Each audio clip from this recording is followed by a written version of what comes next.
YouTube देख रची जिंदगी खत्म करने की ऐसी साजिश, इश्क में फंसाया, कॉल कर बुलाया और फिर मिटा दी हस्ती। क्या है पूरा मामला, आइए आपको बताते हैं। उत्तर प्रदेश के फतेहपुर जिले में सनसनीखेज हत्याकांड का खुलासा हुआ। सोमवार को एसपी अभिमन्यु मांगलिक ने मामले का खुलासा किया। हत्यारों ने वारदात से पहले यूट्यूब और गूगल पर हत्या करने के बाद होने वाली पुलिसिया कार्यवाही और सजा से बचने के तरीके सर्च किए। इसके बाद पूरी तैयारी कर इस पूरे घटनाक्रम को अंजाम दिया। मामले में पुलिस ने आरोपी दंपत्ति को गिरफ्तार कर जेल भेज दिया है। दोनों पर आरोप है कि 23 दिन पहले प्रेमिका ने फोन कर युवक को अपने ससुराल बुलाया। इसके बाद पति के साथ मिलकर उसे हमेशा के लिए मौत की नींद सुला दिया। युवक के शव को जंगल में जला दिया।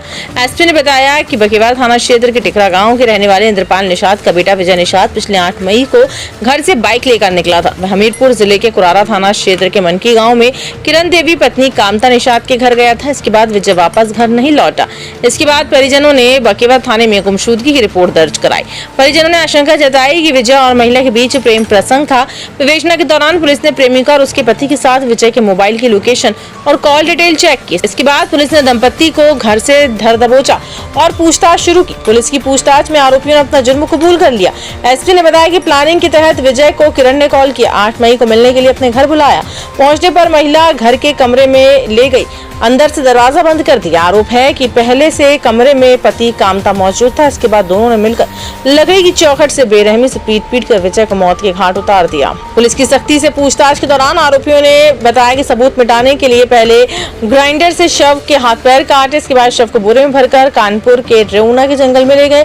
वहां जाकर शव को जला दिया। इस दौरान आरोपियों ने मृतक की बाइक और कपड़ों के साथ अन्य सामान पे ठिकाने लगा दिए। आरोपी की निशानदेही के बाद मृतक के परिजनों को सूचना दी गई। पुलिस के साथ जंगल पहुंचे मृतक के परिजनों ने कपड़े और जूते के जले हुए शव के हड्डी के ढांचे की पहचान विजय के रूप में की। पुलिस ने कंकाल को डीएनए टेस्ट के लिए भेजा। वहीं मृतक की मोटरसाइकिल, हत्या में प्रयुक्त लकड़ी का चौखाट, ग्राइंडर मशीन और आरी ब्लेड के साथ बरामद कर लिया है। इसके साथ ही हत्या में प्रयुक्त अन्य सामान भी बरामद किए गए हैं। 8 मई को थाना बकेवर में एक लड़का है विजय निषाद, ये वहाँ से अपने घर से निकलता है और कुछ दिनों तक जब वापस नहीं लौटता तो 11 तारीख को उसके परिजन आके थाने पे सूचना देते हैं और गुमशुदगी दर्ज करवाते हैं। जब गुमशुदगी की जांच हो रही होती है तो इसके घर वालों के द्वारा ये भी आशंका जाहिर की जाती है कि इसके फ़ोन रिकॉर्ड को ज़रूर चेक किया जाए। हो सकता है कि किसी महिला या किसी पुरुष के संपर्क में रहा हो और उसने इसको बुलाकर इसके साथ कुछ अप्रिय घटना कारित करनी है। इसके फ़ोन रिकॉर्ड बड़ी डिटेल में चेक करे जाते हैं। डिटेल चेक करने के बाद ये बात निकलती है कि हमीरपुर में एक महिला है जिसके साथ इसकी बहुत लंबी बातें थी और ये इस कंफ्यूजन पे आ जाता है कि इस महिला के साथ संबंध है। और जो उसके मोबाइल की लोकेशन है वो भी अलग अलग जगह पाई जाती है।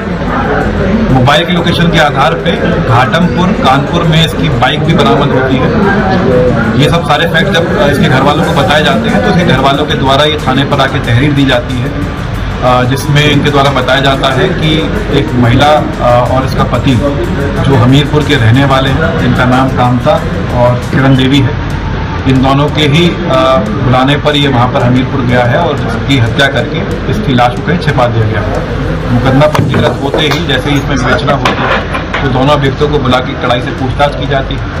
पूछताछ करने के बाद ये सारे तथ्य निकल के आते हैं कि 8 तारीख को ये जब अपने घर से निकला है 8 मई को, तो इनके घर पर पहुँचा है। तो दोपहर पे जब घर पहुँचने के बाद पहले से ही पति और पत्नी ये प्लानिंग कर चुके थे कि आज इसको बुलाएंगे और इसकी हत्या कर देंगे। हत्या करने के बाद जो इसका पति है वो इसकी बाइक को एक जगह ठिकाने लगाता है और इसकी डेड बॉडी और उसके मोबाइल को एक तीसरी जगह कानपुर में ही जो है जंगल स्थित है वहाँ पर जाकर इसकी बॉडी को वहाँ पर जलाकर एक तरीके से उसको छुपाने की कोशिश करता है बोरे में डालकर। तो ये सारी जब उसके ज़्यादा घटनाक्रम कबूली जाती है तो परिजनों के साथ, जो इसमें मृतक है उसके परिजनों के साथ संबंधित घटनास्थलों पर जाया जाता है।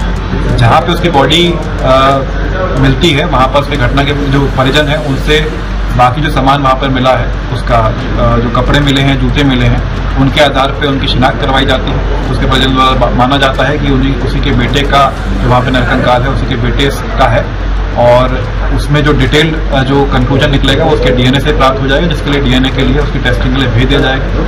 तो इस तरह पूरे घटनाक्रम का अनावरण किया जाता है। मूल रूप से इसमें विवाद यही था कि जो ये महिला थी उसके साथ इसके प्रेम संबंध रहे हैं क्योंकि आज से 4 महीने पहले तक इसका जो पति था, जो इसमें मुख्य अभियुक्त से काम था, वो सूरत में काम करता था और तभी इन लोगों के संबंध बने। उसके बाद जब ये सूरत से वापस आया तो इस लड़के ने काफ़ी बार प्रयास किया कि लड़की है महिला उससे मिलने आए, लेकिन वो मिलने नहीं आती थी। तो पति पत्नी ने मिलकर डिसाइड किया कि जब भी इसको बुलाया जाएगा उसकी हत्या करके उसको वहाँ से एलिमिनेट कर दिया जाएगा। हत्या के लिए यूट्यूब वीडियो के देखने की बात सामने आ रही है कुछ। इसमें जब हमने इनसे डिटेल इंटरोगेशन करी थी, तो डिटेल इंटरोगेशन में इनके मोबाइल चेक हुए थे, तो मोबाइल पहले तो इनके द्वारा एडमिट नहीं किया गया और कन्फेस नहीं किया गया कि इनके द्वारा क्या घटना करी गई, लेकिन इनके जब मोबाइल चेक हिस्ट्री चेक करी गई तो उसमें दोनों ही पति पत्नी के मोबाइल में कि 302 जब लिखा जाता है तो क्या जेल में किस तरह की स्थिति होती है, अपराधियों के साथ कैसा बर्ताव किया जाता है पुलिस के द्वारा, या फांसी की सजा कैसे माफ कराई जाती है, या महिला अगर अभियुक्त होती है तो वो उसको फांसी दी जा सकती है नहीं दी जा सकती, इस तरह की यूट्यूब हिस्ट्री चेक करी थी। तो जिससे और हमारा जो विश्वास है वो इस बात पे बना कि इनके द्वारा ये घटना कार्य की जा सकती है।